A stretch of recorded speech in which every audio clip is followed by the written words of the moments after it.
Bayern at Javier lamang ang matapat na kabalyero ng mga Baron. Napaisip si Lloyd na hindi ito karapat-dapat sa posisyon nito bilang isang senior knight.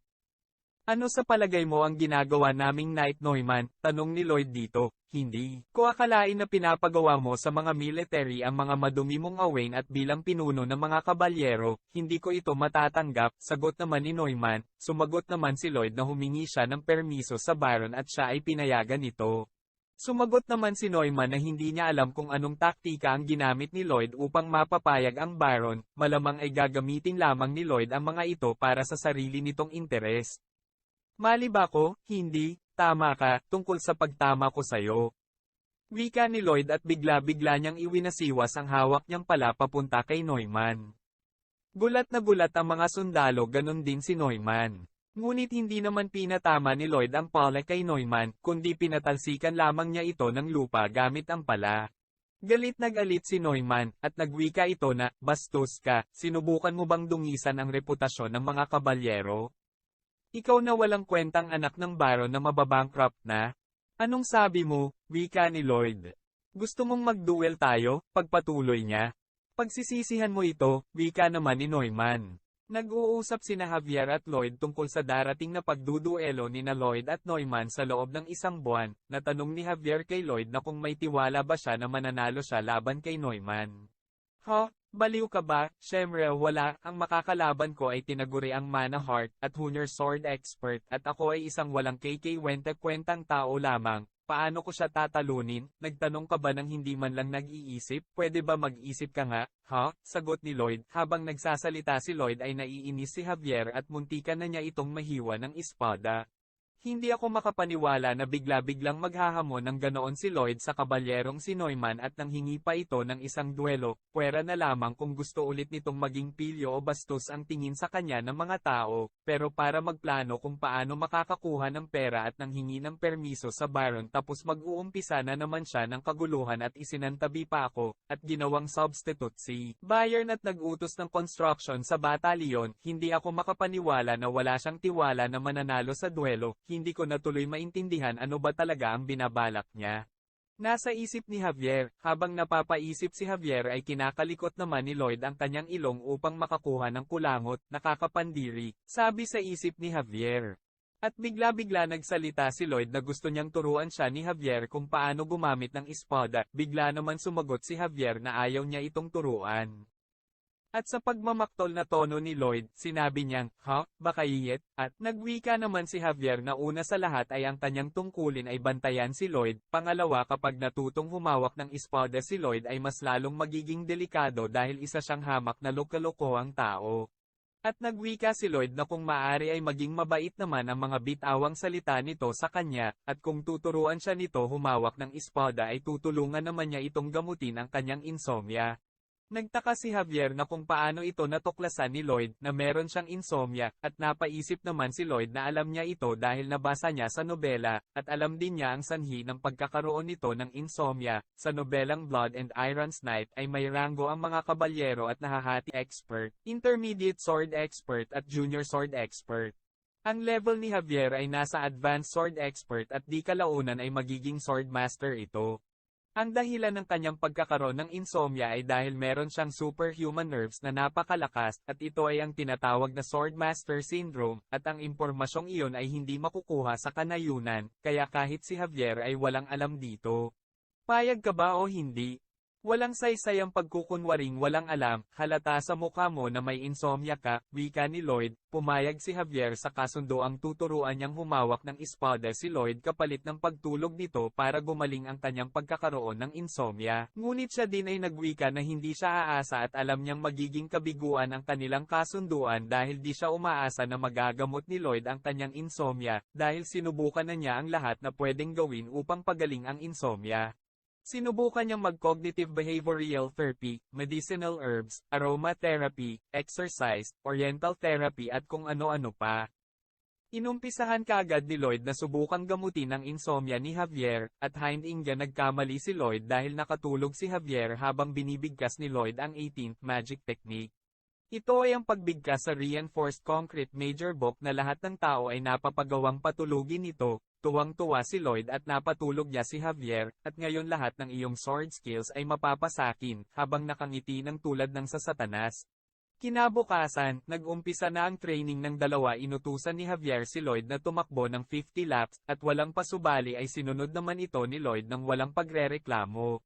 Habang tumatakbo si Lloyd at nadadaanan niya si Javier ay lagi siyang may sinasabi dito. Una ay sinabi niyang gusto na niyang turuan siya nito ng skills sa paghawak ng espada. Pangalawang ikot sinabi niya muli na hindi inaasahan ni Javier na gagawin niyang tumakbo at iniisip nitong magrereklamo siya. Pangatlong balik niya ay sasabihin daw ni Javier na wala siyang talent upang maging swordman. At di na siya papansinin nito. Nakukulitan na si Javier kay Lloyd, ito ay nagtitimpi lamang, at huling sinabi ni Lloyd na walang mag-aagwa si Javier kundi turuan siya dahil tatakbo siya hanggang dulo.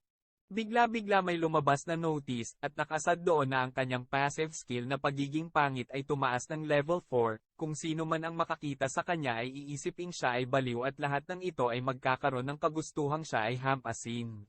Sa totoo lang pagod na si Lloyd, siya ay magsisinungaling kung di niya aaminin na siya ay pagod na sa kakatakbo pero wala lang ito kumpara noong siya ay nasa Korea pa.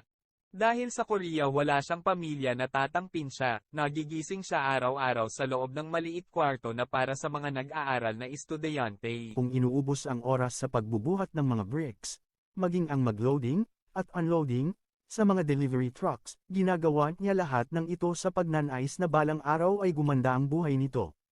Kaya naman sinasabi niya na ang training na ginagawa nito ay walang-wala sa buhay na naranasan niya sa tunay na mundo.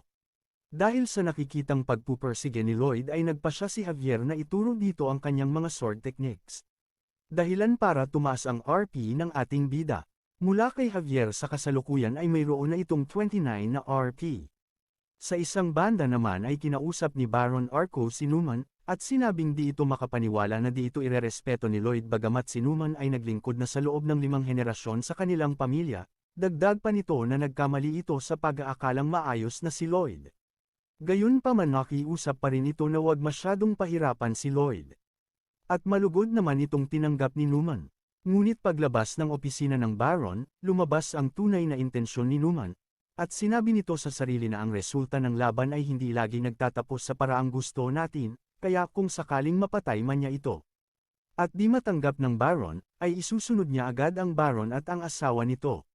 Sabay aalis sa maliit na village na ito at pupunta sa mas malaking lugar.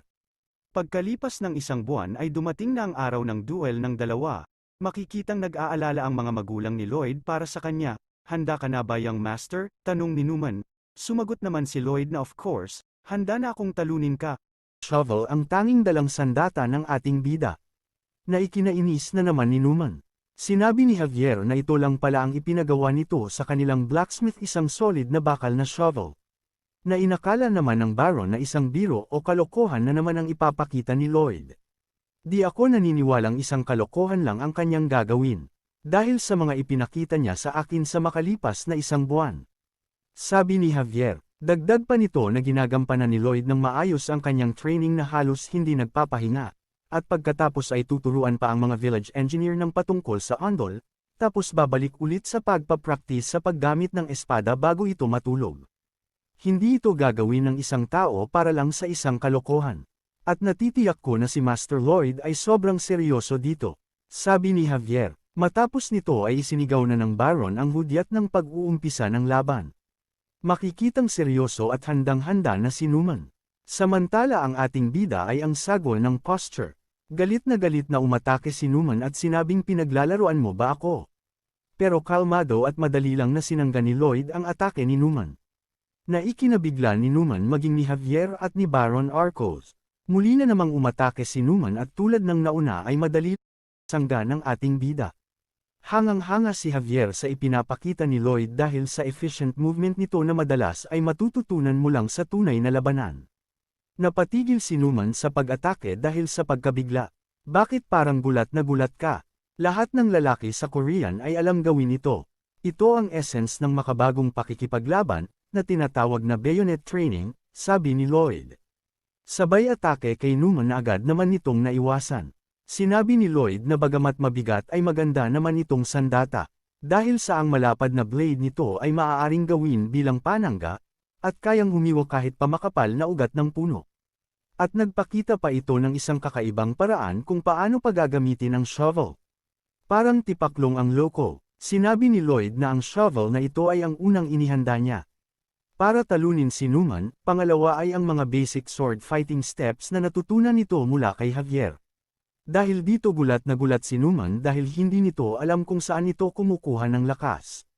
Pangatlo, ako at ang shovel ay iisa na. Kung kaya't mas lalo akong lumalakas kapag may hawak na shovel. Dahil sa mga approval rating ng mga key character kay Lloyd ay nagkaroon nito ng total na 97 na RP dahilan para may upgrade nito ang kanyang shoveling skill. Huminga ng malalim si Newman. Sabay sabing wala na itong ibang choice kundi gamitin ang skill nito ang mag-summon ng mana heart. At sinabing nag-uumpisa pa lang ang laban. Di nakaimik ang ating bida, nang biglang umatake si Newman. Dahil dito ay nag-alala si Javier para kay Lloyd. At sinabing para sa mga walang skill ay tatagal ng 10 years at para naman sa mga normal na tao ay at least 5 years para makapag-summon ng mana heart. Kaya naman imposible kay Master Lloyd na salagin ang ganyang kalakas na atake. Galit na galit si Newman sa ginawa nitong atake at sinabing sabay na wawasakin ng sandata at ang ulo ni Lloyd.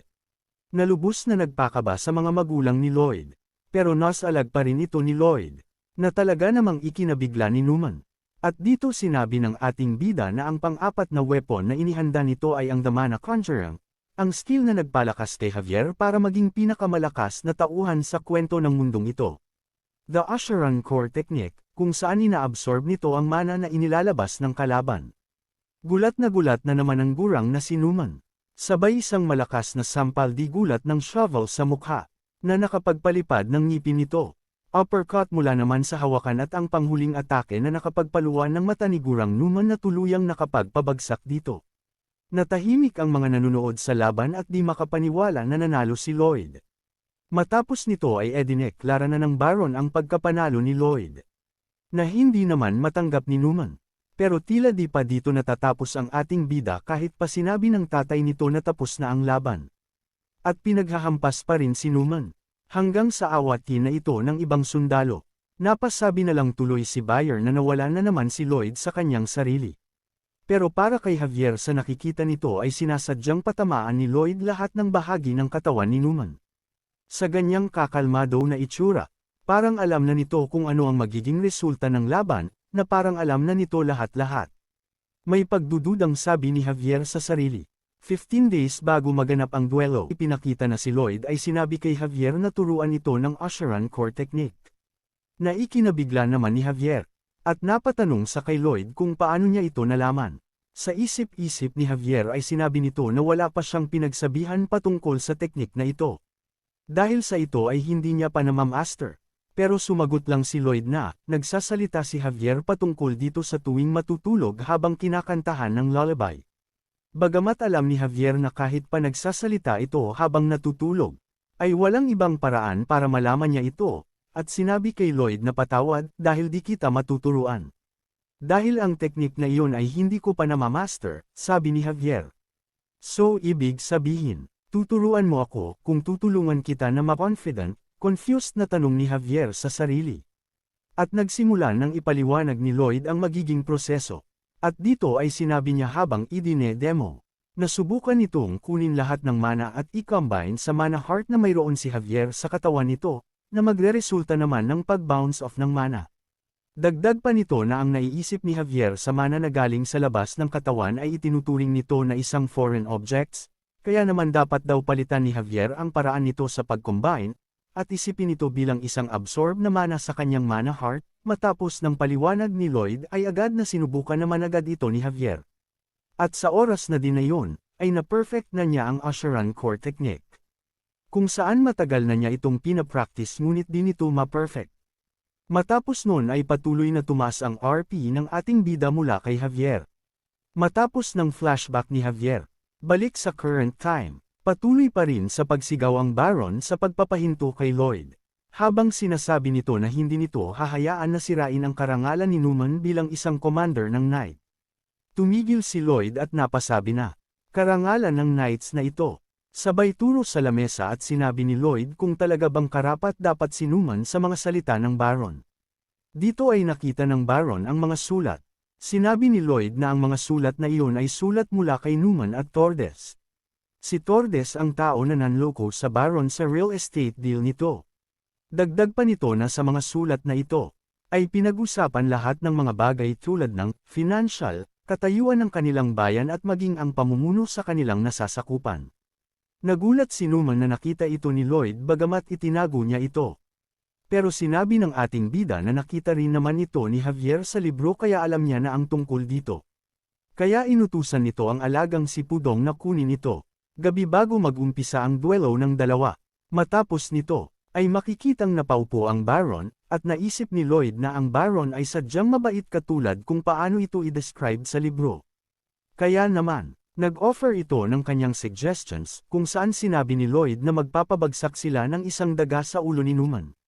Na kapag ito ay hindi nasaktan ay hahayaan itong umalis sa kanilang lugar, ngunit kung ito naman ay masasaktan ay i-demote ito at magiging isang normal na sundalo na lang hanggang sa pagsisihan nito ang kanyang nagawa, sabi ni Lloyd. Habang ang mga tao naman na nandoon, ay nagbulong-bulungan na hindi daw nito magagawang saktan si Newman.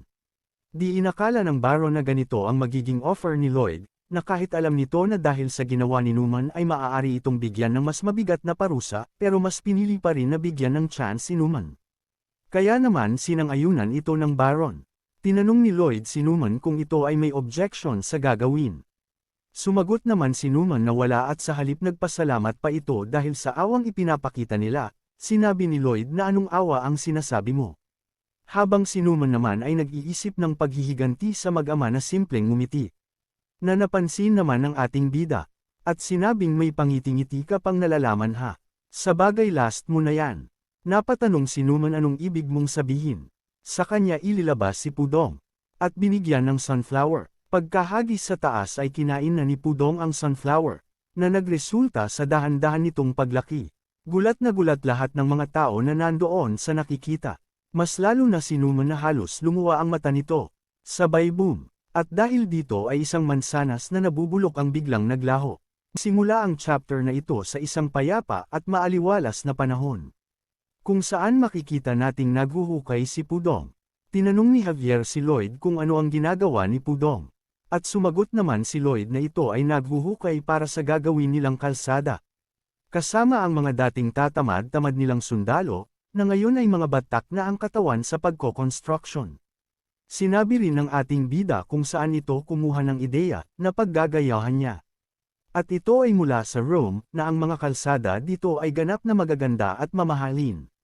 Na kung saan tinatawag nilang Great Appian Way ang method na ginamit dito. Nagtanong ulit si Javier kung bakit kalsada ang unang ginawa nito. Sumagot si Lloyd na maghintay lamang ito at makikita rin niya ito. Dahil ito ang maglalagay ng kanilang lupain sa mapa. Muli na namang nagtanong si Javier kung paano at saan ni Lloyd nakuha ang lahat ng kaalaman nito. Una ay ang paggawa sa mga heating system, na ni isa ay walang nakakaalam o ni hindi man lang narinig ang tungkol dito. Tapos ang pag-summon pa nito ng isang creature na may mataas na antas. Ikaw ba talaga si Master Lloyd? Sabi ni Javier. Habang may dumating na mensahe na nag-wow-warning dahil sa paghihinala ni Javier sa tunay na pagkakakilanlan ng ating bida. Naisip ng ating bida, na kung malalaman ni Javier na hindi talaga ito ang tunay na Lloyd Frontera, ay malamang sa malamang ay gigilitan ito ni Javier base sa ugali nito sa libro. Pero sinabi rin ito na hindi yun magiging problema dahil may special skill ito para sa mga pangyayari na tulad nito. At sumagot ito kay Javier, at sinabing pinag-aralan niya ito habang walang mga nakakakita sa kanya. Ang special skill pala nito ay ang pagiging matigas ang ulo. Nag-aaral ka habang walang nakatingin sa'yo. Wala ka namang ibang ginawa kundi ang uminom ng uminom buong araw. Sabi ni Javier, binara naman ito ng ating bida at sinabing, binabantayan mo ba ako ng 24 hours sa isang araw? Di ba hindi, bago ako matulog? Alam mo ba ang ginagawa ko? Di ba hindi, sabi ni Lloyd. Kung ganun paano mo ipapaliwanag sa akin ang iyong summoning magic? Isa kasi yan sa mga bagay na kahit isang skilled mage na 20 years nang nag-take training ay nahihirapan pa rin gawin iyon. Tanong ulit ni Javier, na sinagot naman ng ating bida ng tanong rin at sinabing, Ikaw paano mo nagawang maging magaling sa paggamit ng espada at ma-perfect ang mana conjuring sa ganyang edad? Wala naman nagtuturo sa'yo. O baka iniisip mo na genius ka.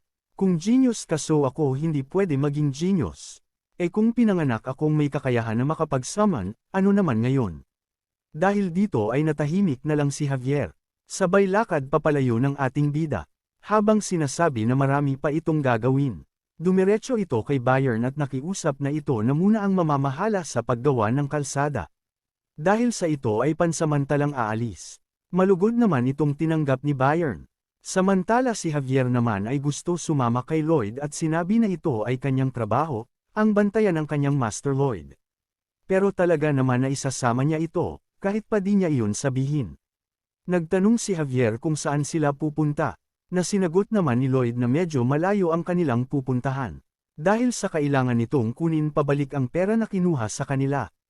At dumating na nga sila sa kanilang destinasyon, sa isang maliit na bayan na kung tawagin ay Ludnia. Sa isang maliit na bahay panuluyan, makikita ang isang lalaki na galit at sinasabi na hindi ito makapaniwala dahil sa laki ng nawala nitong pera. Ito si Tordes ang lalaking nanloko kay Baron Arcos. Ito ay may kasamang lalaki na nagsasabi na ganyan talaga ang sugal. Di ba't sa sugal ka rin naman kumita ng malaki? Lumalabas na natalo ito sa pagsusugal. At ang lalaki na kasama ay kanyang inupahan para maging bodyguard nito. Pero kung ito ay hindi na niya mababayaran ay aalis na ito. Naikinatakot naman ito at sinabing meron pa naman itong sapat na pambayad para sa kanya. Masakit na ulo ni Tordes kakaisip kung saan mang-scam ng pera. Pero kailangan muna nito magtago dahil sa dami ng tao na humahanteng dito. Oh, ako ba ang isa sa tinutukoy mo? Sabay tadyak sa pintuan at pasok ni Lloyd. Napatayo si Tordes at napatanong kung sino ito. Ah, tama, hindi mo nga pala alam kung ano ang itsura ko. Sabay pakilala ng ating bida, ako si Lloyd Frontera. Naaalala mo na ba? Tanong ni Lloyd. Nalubos na nagbigay takot kay Tordes, gusto sanang patayin ng bodyguard nito si Lloyd, pero mas pinili na lang nitong tumakas at agad siyang binuhat ng kanyang bodyguard sabay talon sa bintana, nang biglang may napansin ang bodyguard nito, at ito ay si Javier na nag-aabang sa kanila. Sinabi ni Javier na iwan ito si Tordes at umalis, pero kung tatanggihan niya ito ay ituturing itong kasabwat ni Tordes sa mga kalokohan nito. Dito ay naisip ni Javier na tama ang sinabi ni Lloyd sa kanya, natatakas ang dalawa gamit ang bintana sa likod kung kaya iniutos sa kanya na doon mag-abang, masyado ka pang bata. Marunong ka na bang humawak ng espada? Tanong ng bodyguard ni Tordes, habang nakasilip sa bintana si Lloyd. Ay sinabi nito na mula nang mamatay ang amo ni Javier na si Arcos Frontera, ay ipinangako nito na maghihiganti ito, at hahanapin si Tordes at ang bodyguard nito, kung saan ay natagpuan niya ang mga ito at kinalaban, pero dahil sa unang beses pa lang ni Javier makakaharap ang isang Dark Enchanter, ay nahirapan ito na labanan ang gravitational magic ng bodyguard ni Tordes, pero napangiti ang ating bida at sinabi na iyon ay sa libro lang naman nangyari, kaya naman balik sa laban ng dalawa. Sa pag-atake ng bodyguard ni Tordes, ay madali lang itong nasangga ni Javier, na parang walang nangyari, pero sinabi nito na walang kamuwang-muwang si Javier sabay sabing katapusan muna, at sa pagsara ng kamao nito ay nakaramdam si Javier ng pagbigat ng buo nitong katawan, pero tila nangamba ang bodyguard ni Tordes, dahil sa nagtataglay na si Javier ng malakas na mana heart ay baliwala na sa kanya ang atake ng Dark Enchanter. Napatanong na lang tuloy si Javier na kung ang magic na ginamit ba sa kanya ay nagdadagdag bigat sa isang tao. Dahil dito makikitang pinagpawisan malala ang bodyguard ni Tordes, sabay lipad papalayo dahil sa sobrang takot at iniwan na nito si Tordes. Pagkatapos ay sinabi ni Javier kay Tordes na kung alam ba nito na isang napakaseryosong krimen ang lokohin ng isang maharlikang pamilya. Kaya naman bumwelo si Javier na nagbabadya sa pagputol ng mga paa ni Tordes para dalhin sa korte. Na agad naman pinigilan ni Lloyd.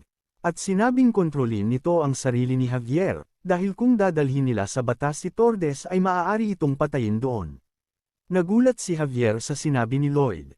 At nasabi sa sarili, na kung ito ba ay totoong nagpapakita ng awa kay Tordes. Habang nakaupo at nakatali si Tordes ay makikitang nanginginig sa takot ang Mock-Ong na ito. Kung kaya naman ay sinabihan ito ni Lloyd na wala itong dapat na ikatakot, at sinabing minsan daw talaga ay nagiging greedy ang mga tao, lalo na kung nakakakita ito ng maraming oportunidad. At sa tingin nito na ang batas sa kanila ay medyo malupit para dito. Dahil dito ay napatanong si Tordes kung papatawarin ba ito ni Lloyd at hindi na dadalhin sa korte. Nasinagot naman ni Lloyd ng oo at sinabing di niya ito dadalhin doon.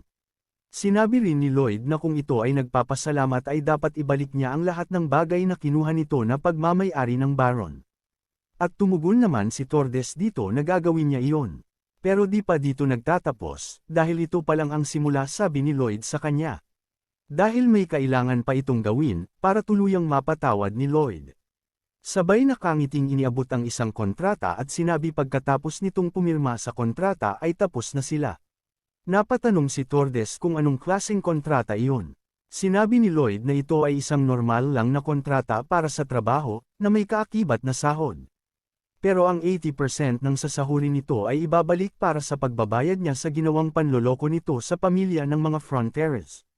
At pagkatapos ng 520 years ay tapos na lahat ng utang nito sa kanilang pamilya. Na nagpaitim sa mukha ni Tordes dahil sa di inaasahang nakapaloob sa kontrata. At dito ay nasabi ni Javier na alam nito na hindi ni Lloyd basta-basta papatawarin si Tordes, habang si Lloyd naman ay sinasabing hindi nito hahayaang paslangin ang taong nagkakautang sa kanya, at mas lalo hindi niya ito sasayangin na mapunta sa wala. Dahil ang plano ni Lloyd ay gawing alila si Tordes habang ito ay buhay pa. Habang si Tordes naman ay sinasabing hindi pa ito nakakakita ng ganoong nakakahiyang kontrata. Kaya naman sinabi ni Lloyd, na hindi niya ito pipilitin na pumirma sa kontrata pero isasama niya naman ito sa korte, na kung saan ay maaari itong bitayin. Kaya naman wala nang nagawa kundi umiyak at mabilis na pumirma si Tordes sa kanilang kontrata. Kinabukasan ay naglakbay na sila ulit pabalik sa kanilang bayan.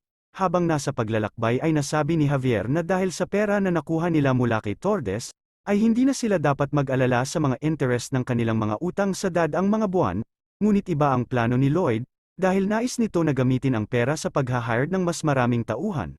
Dahil sa kasalukuyan ay mayroon lamang silang 30 na sundalo at ito ay hindi sapat para sa kanilang mga proyektong gagawin, pero nangangamba si Lloyd na baka walang mag-apply na villagers sa kanya, dahil sa pangit na reputasyon ng isang Lloyd Frontera na ikinainis nito. Makalipas ang ilang araw, ay gumawa ito ng signage kung saan sinasabi na sila ay naghahanap ng mga manggagawa, kung saan ang mga mag-apply dito ay makakatanggap ng 20 gold kada linggo. Namangha si Lloyd sa nakita, dahil di nito inakala na marami ang mag-apply sa kanila, at sinabi kay Javier na di ba ayaw sa akin ang mga taong ito. Sumagot si Javier na oo, ayaw sa iyo ng mga taong yan, pero dahil sa nagagawa mo sa tamang oras ang mga heating system, tapos nagawa mo pang mahuli ang traidor, at isa pa nagagawa mo rin tumawag ng summon. Kaya naman kino-considered ka na nilang isang mapagkakatiwalaan at talentadong nilalang, sabi ni Javier. Oh talaga, dahil lang sa mga nagawa ko na yon, sabi ni Lloyd, nang biglang nagsalita ang isang villager na nag-a-apply at hinihingi ang kontrata para pirmahan. At ito ay nagpasalamat kay Lloyd at sinabing dahil sa tuwing malamig ang panahon ay nahihirapan ang kanyang mga anak, ngunit ngayong taon, dahil sa mga heating system na ginawa ni Lloyd ay hindi na sila muling mag-aalala sa mga anak nito. Sabi ng villager, mabuti naman kung ganun. Sagot ni Lloyd, habang ang nasa isip naman nito ay ginagawa niya lang ang mga iyon para mas-satisfied ang sariling kasakiman sa pera. Kaya naman hiyang-hiya ito para sa kanyang sarili. Habang ang villager naman ay may pahabol na sinabi, na ang kanyang mga kamag-anak sa karatig bayan na Laconaland, ay gustong malaman kung tatanggapin ba nito kung sakaling mag-o-order rin sila ng andol. Mabilis naman na sumagot si Lloyd na tatanggapin niya ito pero kakailanganin nilang magbayad ng extra para sa lahat ng gagastusin sa pag-travel nito. Dito ay naisip na ni Javier kung bakit ito gumagawa ng mga kalsada. Sa isang banda naman, habang nakatayo sa isang mataas na lugar, ay sinabi ng ating bida na sa lalong madaling panahon, ang bundok na kanilang tinatayuan ay magiging hubot-hubad. Na hindi naman naintindihan ni Javier ang ibig sabihin nito. Kaya ipinaliwanag ni Lloyd na ang andol ay nangangailangan ng maraming kahoy, na kung saan ang mga puno sa bundok na iyon ay hindi magiging sapat para sa mga andol. Sandali lang, alam mo na ganito ang mangyayari, pero ipinagpatuloy mo pa rin. Kaya naman sinabi ni Lloyd na ito ang tunay na dahilan kung bakit siya gumagawa ng kalsada.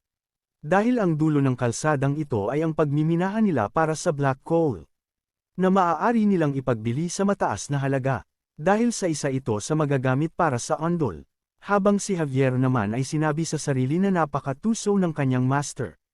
Alam ni Lloyd ang iniisip ni Javier kaya naman sinabi nito, Na kung hindi niya ito gagawin ay sa tingin ba ni Javier ay makakabayad sila ng kanilang mga utang. Alam ko na ito ang pinakamagandang solusyon sa ngayon pero, marami na ang nagdaang pinuno na subukan itong gawin, pero lagi itong nagko-collapse dahil sa mahina ang mga bato-bato dito. Sabi ni Javier, na sinagot naman ni Lloyd na confident ito na kaya niya itong gawan ng paraan. Sabay banggit sa mga nalalaman nito sa makabagong teknolohiya, ang The Shield Tunneling Method, na bago na naman sa pandinig ni Javier, pero sinabi pa rin ito sa sarili, na magtitiwala ito kay Lloyd dahil ang kanyang master ay ganap na nagbago at ito ay may mga plano. Kinagabihan ay iniisip ng ating bida na kung sana may skill siya na kayang mag-summon ng mga building ay mas cool sana yun, subalit ang mayroon lamang siya ay ang manu-manong pagdodrawing. Hinihiling rin ito na sana ay may 100 na undead workers ito, na kung saan ay hindi na niya ito kailangan pang bayaran ng upa para magtrabaho. Samantala matapos ang insidente kay Newman ay tumaas ang approval rating ng ating bida mula sa mga key character. Maging ang ibang mga skill nito ay nag-level up din. Matapos nito ay nagpunta ito sa hangganan ng kanyang pinagawang kalsada, kung saan dito sila mag-uumpisa sa kanilang paghuhukay. Ginamit ng ating bida ang kanyang skill surveying na GPR scanning para humanap ng safe na daan para sa kanilang gagawin. Pero may problema ito, dahil kailangan nilang makapaghukay ng mabilis sa lalong madaling panahon, na kung saan kapag tao lang ang gagawa ay matatagalan ito. Hindi niya rin magagamit si Pudong dahil sa nagkasakit ito. Kung sakaling manggumaling ito ay hindi pa rin pwede dahil masyado itong malaki. Kaya naman napagpasyahan ng ating bida na mag-summon ulit. Kaya naman dahil sa ito ay may sapat na RP ay agad itong nag-summon. Naupo ang ating bida habang naghihintay na lumabas ang kanyang summon. Paglabas nito ay naisip ng ating bida na ang panlabas nitong anyo ay mukhang useless. Pero ganito rin naman si Pudong. Kaya naman nakakasigurado ito na magagamit niya rin ito na kagaya ni Pudong.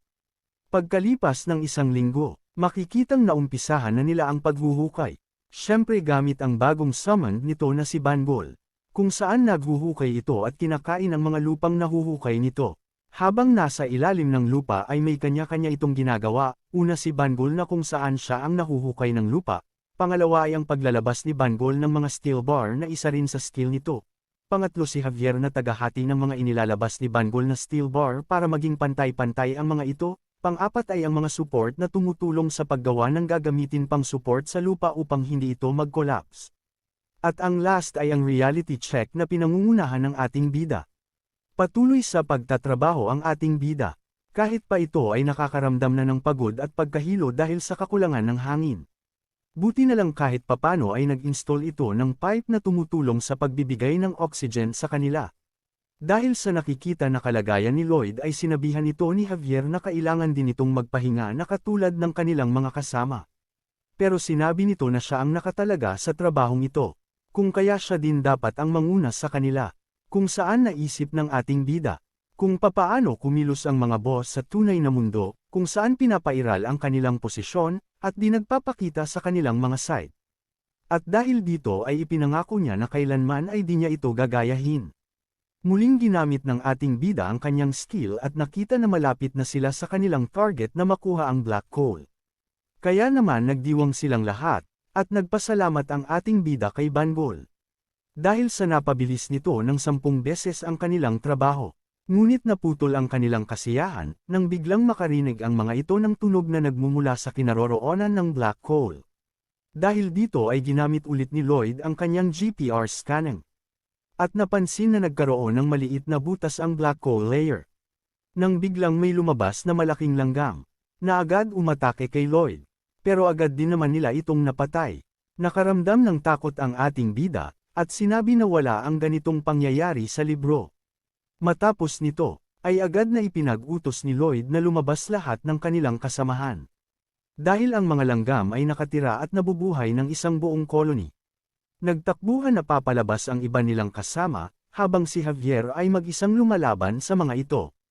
Habang ang ating bida naman ay ini-estimate ang dami ng kalaban, at sinabi na kapag ito ay makalabas mula dito ay tiyak na mawawasak ang kanilang lugar.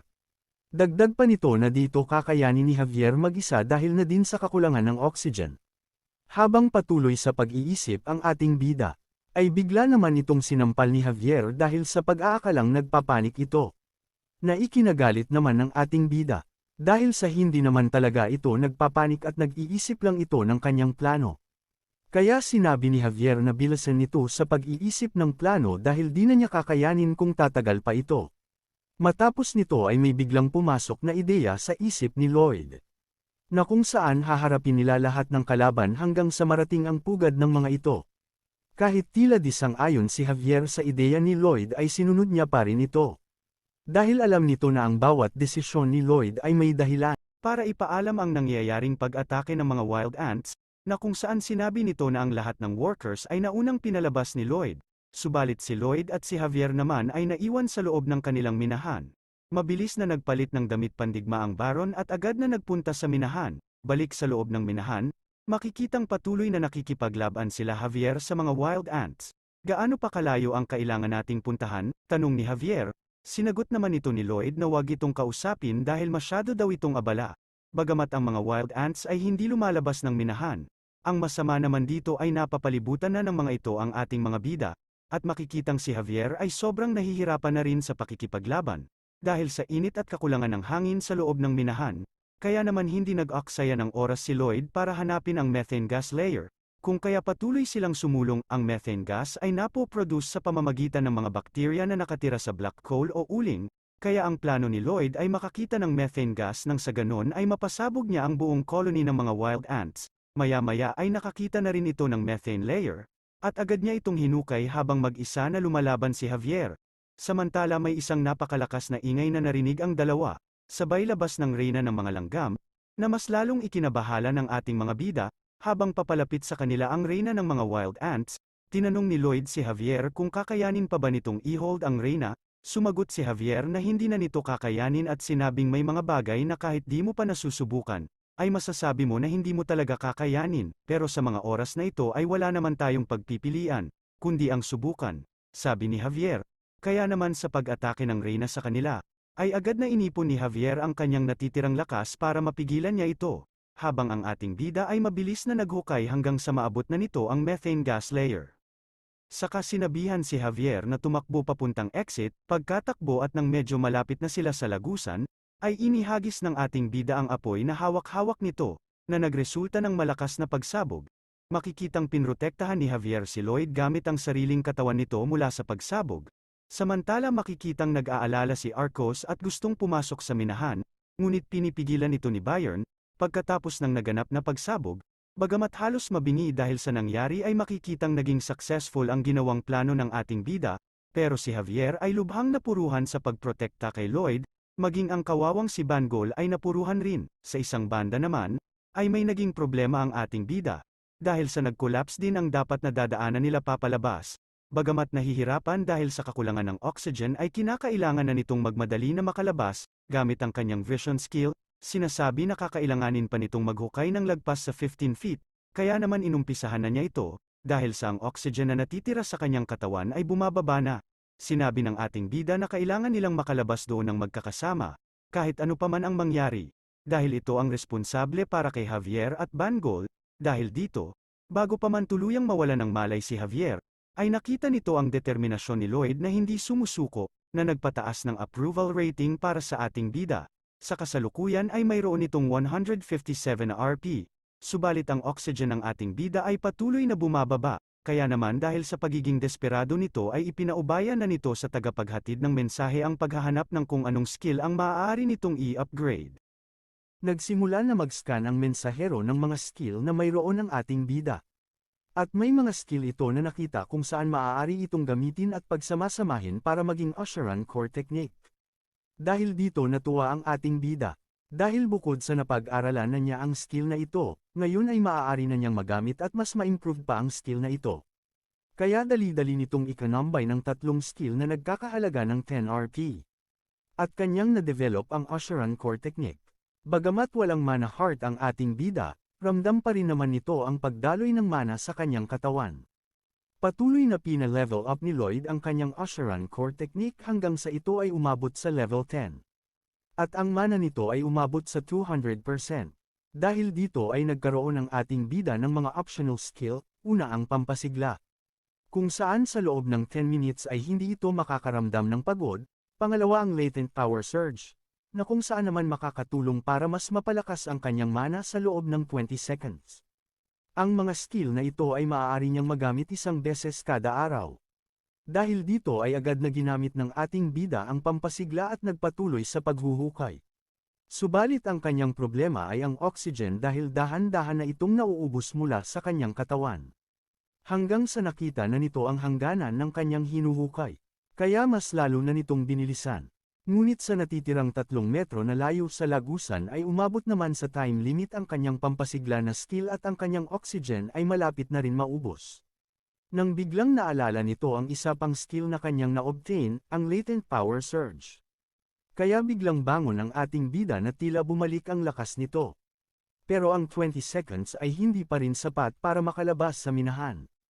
At tuluyan na rin na naubusan ng oxygen ang ating bida. Habang nakadapa na tila wala ng pag-asa, ay siya namang dating ni Pudong. Nalubos na ikinatuwa ni Lloyd. Dahil sa pagdating ni Pudong ay muling nakalanghap ng oxygen ang ating bida. Na kung saan nagbigay lakas muli sa ating bida. Samantala matapos ng malakas na pagsabog kanina, ay napagpasyahan ng Baron na pumasok sa minahan. Habang pinaaalalahanan ito ni Bayer na lubhang mapanganib sa loob. Subalit mapilit ang Baron at nagpatuloy sa paglalakad. Nakalaunan ay napahinto, at nakita ang kanyang anak pasan si Javier. Dahil sa nalagpasan ni Lloyd ang kanyang physical limitations nito ay magkakaroon ng malaking impact sa kanyang experience sa pagkakaroon ng Asheran Core Technique. Matapos nito agad tumakbo papalapit ang Baron sa anak at dito ay tuluyan ang nawalan ng malay ang ating bida. Kinabukasan, usap-usapan si Lloyd sa kanilang bayan. Dahil sa pagkakakilala nila na ito ay walang ginawa kundi ang manggulo at uminom ng alak, pero dahil sa nangyari ay naisip ng mga villagers na nagkamali sila ng akala dito, dagdag pa ng villager na ang kanyang pamangkin ay kasama sa mga trabahador na nakasaksi sa ginawa ni Lloyd, na mas inuna nitong palikasin ang mga workers nito kesa sa sarili kaya naman napasabi na lang ang mga ito na malaki talaga ang pagbabago sa anak ng kanilang Baron. Matapos ang lahat ng pangyayari, makikitang nakahiga pa rin ang ating bida. Habang nakaupo sa tabi nito si Javier, pagmulat ng mga mata ay bumungad agad ang mensahe na ang lahat ng kanilang nasasakupan ay sobrang na-touch sa ginawang kabayanihan ng ating bida, na naging dahilan para mabigyan ito ng malaking bonus na reward. Walang pakialam ang ating bida sa pagturing sa kanya bilang isang bayani. Sa halip ay mas naging masaya pa ito sa reward na natanggap na 500 RP. As na panahon para sa pagpapatuloy ng ating kwento, kung saan makikitang masigasig na ginagampanan ang trabaho ng bawat isa, nang pansamantalang napatigil dahil sa paparating ang kanilang Master Lloyd. Bumati at nagpasalamat ang ibang trabahador, habang ang iba naman ay sobrang in-admire ang ating bida, at sinabing ang taong ito ay lumaban at nagbuwis ng buhay para sa kanila. Pero tila di komportable si Lloyd sa ganitong sitwasyon. 2 linggo na ang lumipas mula sa pag-atake ng mga wild ants, at patuloy na naging maayos ang kanilang pagpapatakbo sa minahan. Habang ang ating bida kasama si Javier ay patuloy na sinisigurado ang kaligtasan ng mga workers, kaya patuloy din silang naghahanap kahit pamaliit na maaring ikapahamak ng kanyang mga trabahador, at reresolbahin ito kaagad. Habang naglalakad ay nagsalita si Javier kung maari ba itong magtanong, na tinugunan naman ni Lloyd na bilisan nito dahil sa kakaunti lamang ang hangin sa kanilang nilalakaran. Bakit mo ginagawa ang napakadelikadong trabaho na katulad nito na ikaw mismo? Maaari mo naman utusan ng ibang trabahador. Tanong ni Javier, habang nasa isip nito kung talaga bang nag-aalala si Lloyd para sa kanyang mga trabahador. Gunggong ka ba? Kapag mas delikado mas lalong kailangan na dapat nangunguna ang taong in charge sa trabaho. Nang sa ganun, wala silang masasabi kung mas malaking pera ang mapupunta sa akin. Dahil sa sagot ni Lloyd, imbes na tumaas ang kanyang approval rating kay Javier ay naudlot ito. Di tuloy maisip ni Javier kung ito ba ay talagang mabuti o hindi. Maya-maya pa ay narating na nila ang hangganan ng kanilang tunnel, nang gamitin ni Lloyd ang kanyang vision skill dahil nararamdaman nito na may space pa sa likod nito. Kaya naman nagsimulang maghukay si Lloyd para makita kung ano ang nasa loob ng espasyo na yun, dahil maaari na yun ay itlog ng mga wild ants, ngunit pagkatapos makapaghukay, ay nagulat ito sa kanyang nakita. Aatakihin na sana ito ni Javier dahil mukha itong delikado. Pero pinigilan ito ni Lloyd, isa palang ogre ang kanilang nakita. Napatanong si Lloyd kung buhay pa ba ito, pero sinabi ni Javier na duda ito kung patay na ang ogre dahil sa pagkakaalam niya, ang mga wild ants ay pinaparalyze lang muna ang kanilang mga bihag at itinatabi para sa kanilang susunod na pagkain, Dahil sa narinig ay napangiti na malademonyo ang ating bida at napasabing jackpot sa kanyang bagong item. Pagkabalik sa mansion, makikita na gising na ang ogre, at ito ay nagpapasalamat kay Lloyd dahil sa pagliligtas nito sa kanya. At nagpakilala ito bilang Erish. Si Erish ay anak ng pinuno ng kanilang tribo. At ito ay naka-recover dahil sa tulong ng physician nila Lloyd. Dahil sa pagliligtas nila Lloyd kay Erish, si Erish ay nangako na tutuperin ito kahit na anuman ang hilingin ni Lloyd sa kanya. Kaya pala ito iniligtas ng ating bida dahil alam nito na tumetanaw ng utang na loob ang mga ogre sa kung sino man ang makakagawa ng mabuti sa mga ito. Kaya naman dahil dito ay diretsahan na hiniling ni Lloyd na bigyan ito ng 120 na ogre para magtrabaho sa kanya. Pero imposible daw yun, sagot ni Erish, kung saan swing mood ang ating bida. Tinanong niya ito kung bakit impossible na mangyari yun. Sinabi ni Erish na ang mga ogre ay mga warriors na kung saan sinusunod lamang ng mga ito ay ang utos na nagmumula rin sa isang warriors. Agad naman itong naintindihan ni Lloyd, kung kaya nakaisip agad ito ng kanyang gagawin. Dahil sa alam nito na kailangan magdala ng ulo ng wild ants sa kanilang gaganaping seremonya ng mga ogre para sa pagtungtong nila sa tamang edad. Kung kaya, congratulate niya si Erish, pero malungkot si Erish at sinabing hindi ito nakahuli ng wild ant, sa halip siya ay na-paralyzed ng mga ito, kaya nasabi nito na iyon ay isang failure, samantala handang-handa ang ating bida, at sinabing silang dalawa ay nagawang makahuli ng wild ants. Sabay turo sa nakasabit na ulo ng langgam, pero sinabi ni Erish na hindi nito maalala na nakahuli ito ng ganun kalaki. Marahil daw ay naapektuhan ang pag-iisip ni Erish nung siya ay ma-paralyzed ng mga ito. Mula dito ay puro nakasinungalingan ang sinabi ng ating bida. Sinabi kasi nito sa ogre na sa pagpasok nito ay nakita nito ang reyna ng mga langgam, na parang nanghihina na animoy nakabalot sa basahan. Dagdag pa nito na hindi siya makapaniwala dahil isang batang ogre lang ang lumaban dito.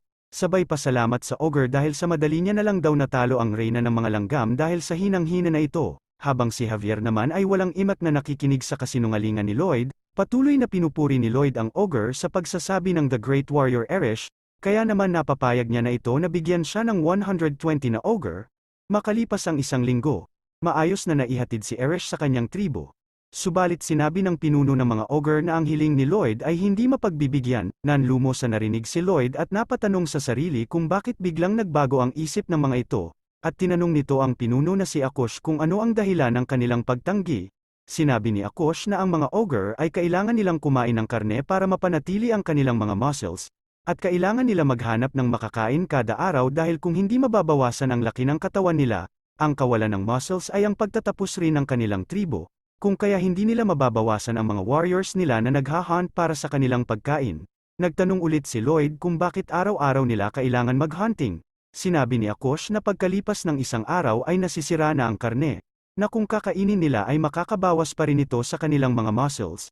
Samantala nagsalita naman si Javier na protina at ang muscles ang essence ng buhay ng mga ogre at nagsuggest na sumuko na lang sila. Dahil dito ay may naisip ang ating bida, at nagtanong kay Akosh na paano kung ang karne ay tatagal ng ilang araw na hindi nasisira. Hindi nyo nakakailanganin na maghunting ng pagkain 3 beses sa isang araw, at mabibigyan mo na ako ng mga workers na ogre. Yan ba ang ibig mong sabihin? Oo, sagot ni Akosh. Lahat kami ay nais suklian ng kabutihan mo, pero hindi namin maaaring ipagsapalaran ang aming mga muscles dagdag pa nito. At sinabi ng ating bida na naniniwala ako, na kaya ko gumawa ng karne na tatagal ng ilang araw na hindi ito nasisira. At dito ipinakita ang pagtatagpo ng mag-ama, na kung saan ay kapag napalaman ka sa gitna habang magkayakap ang mga ito siguradong magiging pira-piraso ka. Na-amaze ang ating bida sa mga kayamanan na buhat-buhat ng mga ogre. Ito ang dahilan kung bakit gumawa ito ng kasunduan sa pinuno ng mga ogre, para makakuha ng mga workers at ng mga treasure nito. Binabasa ni Javier ang nakapaloob sa kontrata na kung saan magbibuild ang contractor ng Siukbonggu para sa client nito na kung saan ang magiging bayad ay ang mga treasure na ginagamit as fitness tool ng mga ogre. Napapalitan ng mga fitness equipment na gawa sa bato. At natanong ni Javier kung ano ang Siukbonggu, dahil di pa siya nakakita o nakarinig tungkol dito. Ipinaliwanag naman ito ni Lloyd at sinabing, katulad ito ng ginagawa ng mga mages na kung saan gumagamit sila ng yelo para i-preserve ang pagkain. Pero ang Siukbonggu ay isang building na pwedeng pag-imbakan ng pagkain na di na kailangan pang gamitan ng magic. Nagtanong ulit si Javier na kung saan niya na naman ito natutunan. Sinabi ni Lloyd na ayaw na nitong magpaliwanag at sinabi na bakit maraming hindi alam si Javier. Sabay dagdag ng ating bida, na ang Sokingo ay gawa sa mga bato, na kung saan ang bato na iyon ay sobrang tibay na tinatawag na granite, kung kaya hindi rin ito basta-basta nasisira. Sa isip ni Lloyd na sabi nito na kakailanganin niya ng dinamita, ngunit walang dinamita sa mundong ito, kaya kailangan niyang gumawa ng pwedeng ipalit dito, kung saan tumingin ito kay Javier at sinabing mayroon naman ito na taong dinamita. Napasabi na lang si Javier sa sarili na itong tingin na ito ay nagsasabi na muling niya na naman akong gagamitin, at dito ay ipinaliwanag ng ating bida na mayroong mahalagang episode sa librong Night of Blood and Iron, at ipinakita ang Namarans Wall, na kung saan dahil sa isang napakalakas na masamang magic ay nagawang matrap ang isang buong syudad, na kung saan din ay maraming tao na kailangan ilipas na yun si Javier ay nagtataglay na ng pagiging Swordmaster status at may malakas na itong mana circles, pero ganun pa man ay wala pa rin itong magawa, pero dahil sa kanyang dedikasyon na mailigtas ang mga tao, hindi nito namalayan na nakabuo ito ng isang malakas na skill, na kung saan tinawag niya itong Mana Blast. Mula noon ang Mana Blast ay naging isang signatures moves ni Javier kasama ng Oshiran Core Technique. Balik sa pag-uusap ng dalawa, sinabi ni Lloyd na kung kaya ba nito gawin ang Mana Blast, at sinabing subukan niya ito, kung kaya naman ay ginawa ni Javier ang mga sinabi ni Lloyd, isang circle mana para protektahan ang main mana heart at ang natitira ay gagamitin pang atake. Pagka-release ay nagliwanag at nagawa nga ni Javier ang Mana Blast skill sa una pa lang nitong pagsubok. Matapos nito ay nagpasalamat si Javier na nagpataas na naman sa approval rating ng ating bida, pero sa kabilang banda naman ay sinabi ni Javier na nag-train ito ng espada para protektahan ang kanyang master, hindi para gamitin sa construction. Na tila inaasar naman ito ni Lloyd at sinabing hindi mo na kailangan magpasalamat, na idininay naman ni Javier. Matapos nun ay naging maayos naman ang naging flow ng construction nila. Habang si Javier ang tagahati ng mga granite, si Pudong naman ang nagsilbing tagapag-deliver nito, habang ang mga ogre naman ay kusang tumutulong sa kanila at itinuring na isang workout ang kanilang ginagawa. Sabi pa nga ni Lloyd ay para itong mga gym addict, dagdag pa nito na 5 beses na mas mabilis matatapos ang kanilang ginagawa. At ang kulang na nga lang dito ay ang mga yelo at ang insulation. Tinanong ni Lloyd si Javier kung ilang araw na ang lumipas mula nang utusan nila ang kanilang mga tauhan para kumuha ng insulation. 3 linggo, sagot ni Javier. Sapat na ang oras na yun para sila ay makapunta at makabalik dito, sabi ni Lloyd, na sinagot naman ni Javier na may dalawang pwedeng mangyari. Una ay ang pagiging tamad ng mga ito at sila ay nagpapahinga lamang, o kaya naman ay may ibang masamang nangyari sa mga ito. Kaya napagpasyahan ni Lloyd na hanapin ang mga ito, pero pinigilan ito ni Javier, at sinabing, hayaan na siya ang kumumpleto ng mission na ito, na tinutulan naman ni Lloyd at sinabi na ilang beses pa ba dapat nitong sabihin na siya ang in charge at responsable sa mga tauhan nito. Kaya di na nagsalita pa si Javier, kaya nagumpisa na silang maglakbay. Habang naglalakad ay may nakita silang gloves na kung saan gawa ito ni Lloyd. Habang may napansin naman si Javier na kainahinala sa Progia Gorge, dahil sa unnatural na mana, pero di ito sigurado, dahil dito ay may naalala ang ating bida, na merong ganitong episode sa librong Night of Blood and Iron, kaya sinabi nito kay Javier na kailangan nilang magmadali dahil kung hindi ay posibleng patay na ang kanilang mga tauhan. Ng ating bida sa kanyang mga trabahador. Makikitang patuloy sila ni Javier sa paglalakbay, hanggang sa marating nila ang Lupelens Dungeon, na kung saan ito ang unang dungeon na napuntahan ni Javier sa kwento sa libro, at dito rin ang secret hideout ng Dark Sorcerer na nagngangalang Lupelen. Dito ay makikita ang mukha ng galit na Lloyd Frontera dahil sa dinukot ang mga trabahador na kanyang pagmamay-ari. Nag-e-emote pa nga sana ang ating bida nang bigla naman naglakad papasok si Javier sa dungeon, at sinabi na sumunod lang sa likod ang kanyang master. Ngunit di nito namalayan ang mga patibong na nakatanim at isa sa mga ito ay kanyang natapakan, mabuti na lang. Bago pa man ito sumabog ay agad na nahila ito ni Lloyd, sinabihan ito ng kanyang master na kung talaga bang isang knight ito.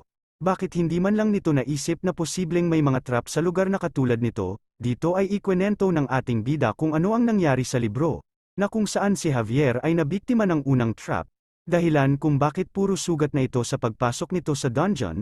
Pero matapos naman ang unang trap ay hindi na siya muling nabiktima ng mga trap sa loob ng dungeon. Dito ay ipinakita kung ano ang ginawa ni Javier sa kung bakit di na siya nabiktima ng mga sumunod na trap.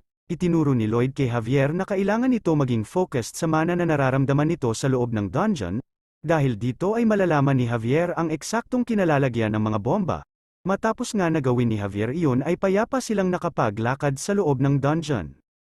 Habang naglalakad ay iniisip ni Javier na palaging iniiwasan ni Lloyd ang mga diretsyong sagot na may halong pagsisinungaling, pero nasisiguro nito, na si Lloyd ay alam kung ano ang nangyayari sa kasalukuyan, at kung ano ang mangyayari sa hinaharap. Tanong pa ni Javier sa sarili ay kung paano niya ito nagagawa.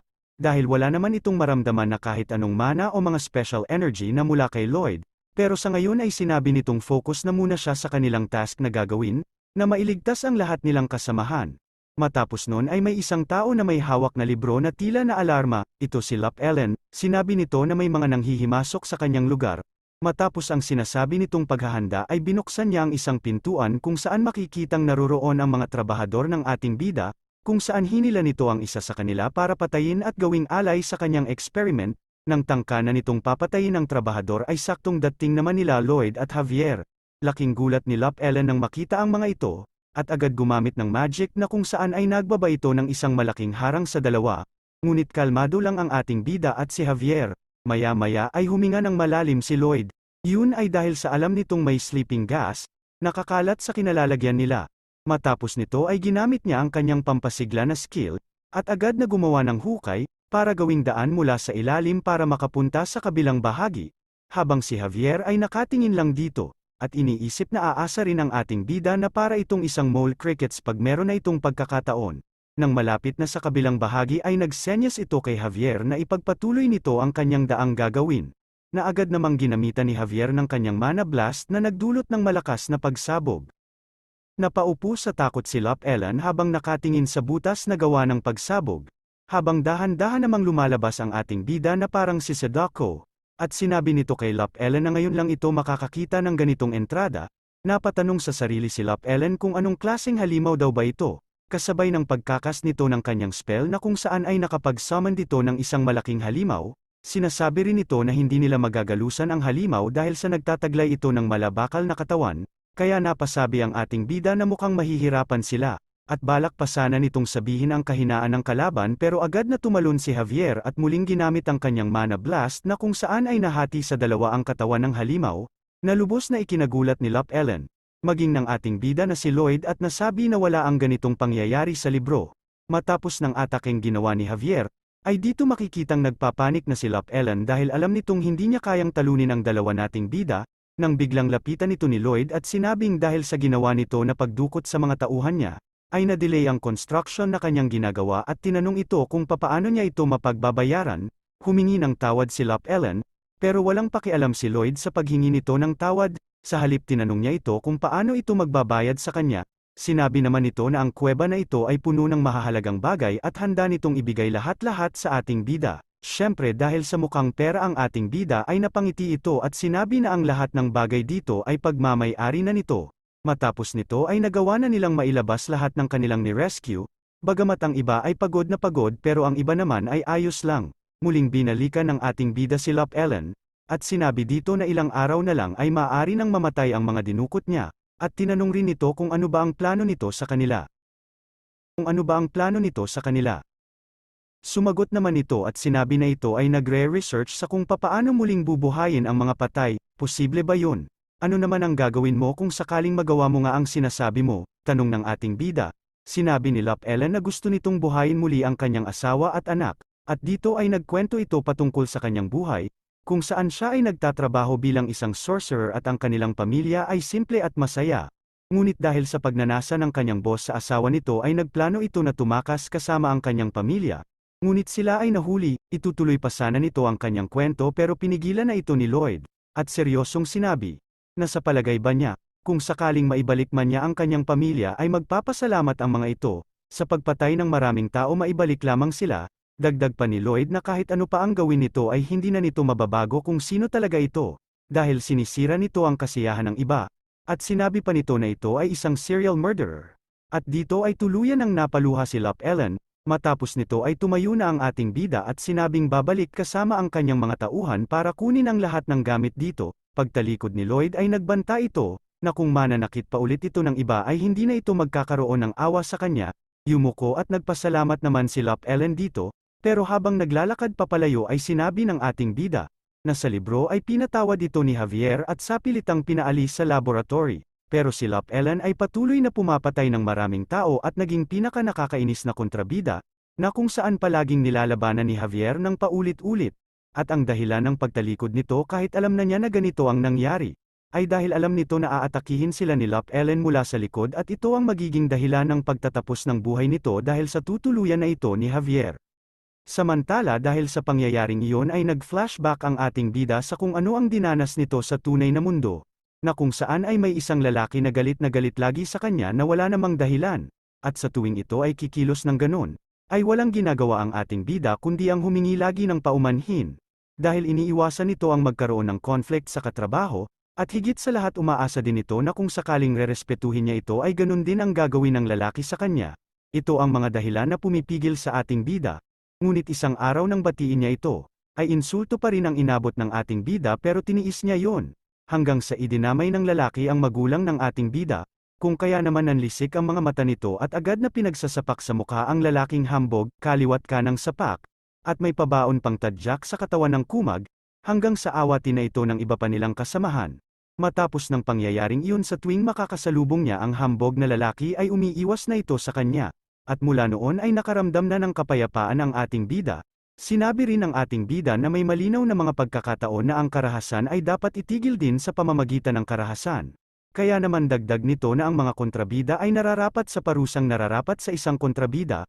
Pagkatapos na matalo si Lop Ellen ay nagsimula na silang maglakbay pabalik sa tribo ng mga ogre, nang mapansin ng ating bida ang kanyang mga tauhan na tila mahihimatay na, kung kaya ay pinagkukuha niya ang mga bitbit na gamit ng kanyang mga tauhan, mangiyak-ngiyak ang mga ito sa pagka-touch sa ginawa ng kanilang amo, habang si Javier naman ay di pa rin maisip kung talaga bang nag-aalala ito sa kanyang mga tauhan, pero para sa mga trabahador ang tingin nila kay Lloyd ay isang mapagkakatiwalaan at karapat-dapat sundin na leader.